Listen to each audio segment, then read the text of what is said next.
Okay, so I got sent a question by WhatsApp. What is the difference between letting go of things physically and letting go of them mentally? Well, physical stuff is usually identified with the body. The body is like a limited object, and it may seem like within the limited object, there's tiredness or there's pain or there might be guilt or anger, whatever it is. There's tightness in my chest or anger or pain in, whatever it is. Okay, so and then letting things go mentally. Well, that's in the field of thoughts. I'm angry at this person, or I haven't got enough money in my bank account. So that's the field of passing thoughts, as opposed to the identified field of what seems to be the physical body and emotions or illnesses that seem to arise there. So what's the difference? Well, we're talking about a self-inquiry student. So yes, there is a difference. I mean, for each thing, to get awakening, there's a slightly different spiritual awakening. The spiritual awakening from feelings is slightly different to the spiritual awakening from thoughts. So the awakening from there is, as you get to deeper awareness of the witnesser or the self or that inner reality, you unpeel layers around the physicality. So one spiritual awakening is to realize that there is a witnesser of the body. It's just a limited object like a table. That's a profound spiritual awakening. You realize you're not the body. The body is just like a witnessed object. So that starts to make things a lot more a lot less intense, because that body thing isn't anything to do with what you are. It's just like a table out there. Now, sometimes, because the only reason one experiences oneself as a body, because one is interested in it, wants to hook into it and made a story that it's what I am. Now, what about all these things like exhaustion and pain and guilt and all this stuff that seems to be located within the body? Well, again, okay, it's a spiritual awakening. If there's pain, and then one goes, well, who's observing the pain, or what's before the pain?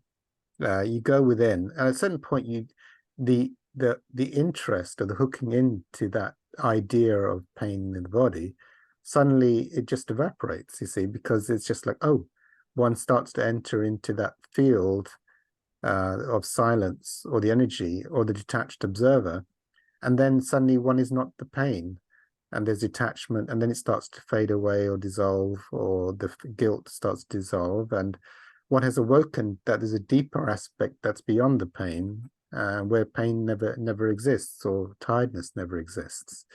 So that's an awakening. Once you experience it once, you now know that's the truth. It's not an intellectual learning. So there's an awakening from, the body. As you go to the observer, there's an observer of the body. There's an observer of feelings in the body. There's an observer of illness in the body. And as you go deeper into the observer, or the detached observer, and then before that, then there's always peace and love and freedom within. So that's the awakening around that. Now, the awakening around thoughts, as I would share it for myself, is, oh, this is actually quite a profound thing, is that you realize that thoughts, I mean, they're like a TV set for me. It's like you don't, because most people, I would say, or I used to be, hooked into thoughts, looking for the next thought. I'd be glued for what's the next thought, and this thought's really good, I should hang on to this thought. And then you realize at a certain point that there's an observer of the field of thoughts. There's a witnesser before thoughts, before all thoughts, that watches thoughts. And so as you go, if everyone could mute, please, that'd be great. So as you sort of go into this deeper field, you realize there's a witnesser that can watch all thoughts, and there's a deeper witnesser that's not even interested in thoughts, and thoughts start disappearing. So that's my experience around things. And one of my spiritual teachers said, you see, you know, the next thought, I mean, it's basically the Course in Miracles. The next thought you have, I mean, forget the next thought you have. They're all equally rubbish and meaningless, you know.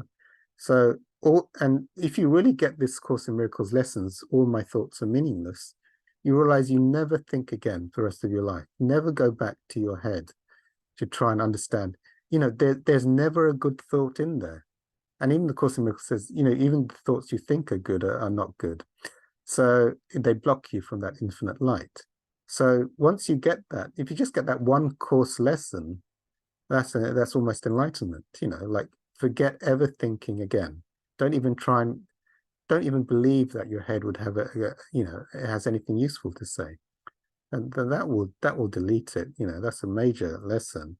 But also you can get to the field of the observer. When I do it, I go to the observer of thoughts, and then I go to the observer which has no interest in thoughts, where the field within which is thoughtless.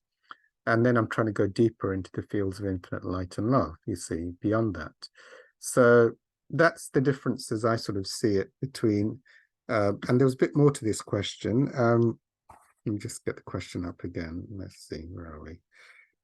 Okay, and do you have any advice on how best to absolutely letting go of everything, except the empty silence, nothingness, and happiness? Letting go of everything is quite simply, for example, if there's a body, go look within until no body exists.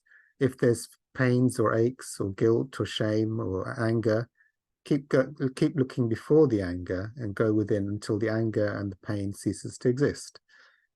If anything exists, time, if the sense of time exists, go within until time ceases to exist.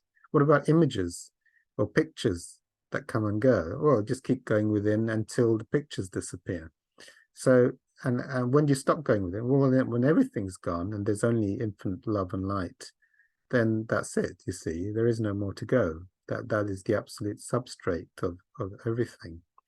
So the experiencing of going outwards, you get time, you get bodies, you get thoughts, stories, images, all of that is going outwards. So to let go of everything, you just keep letting go of anything until there's nothing left to let go of.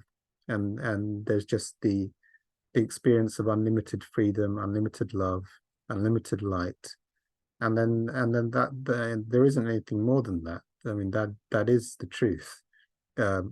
Fear, suffering, bodies, pain, that's not the truth of what I am. So that's how, you know, you just keep letting go until there's nothing left to let go of.